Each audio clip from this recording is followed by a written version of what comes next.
masalah kiriman Al-Fatihah. Ini masalah fikih. Masalah fikih tidak terlalu diperdebatkan.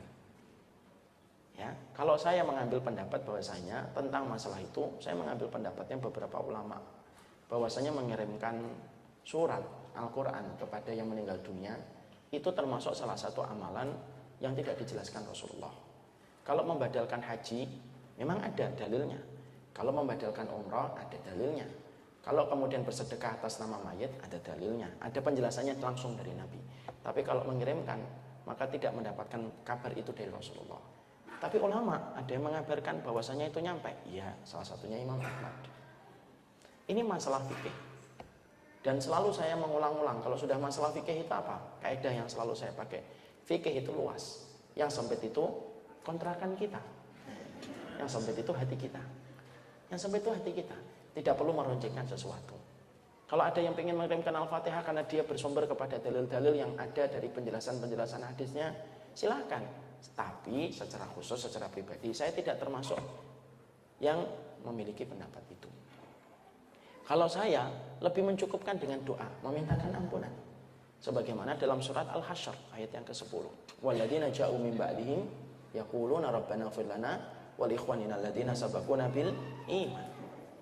Tapi kita juga tidak boleh gampang-gampang untuk menyesatkan setiap orang yang berbeda pendapatnya dengan kita. Masalah mengirimkan pahala Quran dan pahala bacaan Quran itu memang terjadi khilaf di antara para ulama dulu. Kalau terjadi perbedaan, ya sudah. Mari kita kemudian belajar untuk ma'ruf menyikapi perbedaan. Kita akan ambilkan contoh. Kulturnya para sahabat itu menghormati perbedaan. Abdullah bin Mas'ud itu contohnya. Beranggapan kalau safar itu sholatnya harus qashar. Utsman bin Affan itu mengatakan sholat itu dalam safar kalau sudah sampai sempurna. Ternyata Abdullah bin Mas'ud itu sholatnya di belakang Utsman. Ketika ditanya kenapa kamu sholat di belakang Utsman, padahal kamu mengatakan orang yang sempurna di dalam sholat ketika safar itu menyelisih pendapat yang lebih kuat. Perhatikan jawaban dari Abdullah bin Mas'ud. Al-khilafu syarrun. Memelihara perbedaan terus itu buruk. Artinya kita sikapi dengan sikap yang baik. Ya, makanya kalau kita nanti terus memperdebatkan masalah-masalah yang semacam ini, banyak perkara-perkara besar yang nanti akhirnya tergeser prioritas kita. Masih membicarakan kunut terus saja. Nah, kapan kemudian kita akan membicarakan tentang agama Allah? Selama itu ada perbedaan para ulama. Kalau tidak ada perbedaan para ulama, ya jangan katakan ada perbedaan. Contoh, yaitu adalah tentang masalah apa ya? Yang tidak ada perbedaan. Masalah kemudian niup lilin ketika ulang tahun. Kan tidak ada contohnya. Jangan mengatakan tiup lilin. Nah, ini terjadi perbedaan para ulama. Ulama siapa? Kan tidak ada. Ada nggak Imam Syafi'i? Nggak ada. Kalau tidak ada, katakan tidak ada. Tapi kalau ada, ya katakan ada.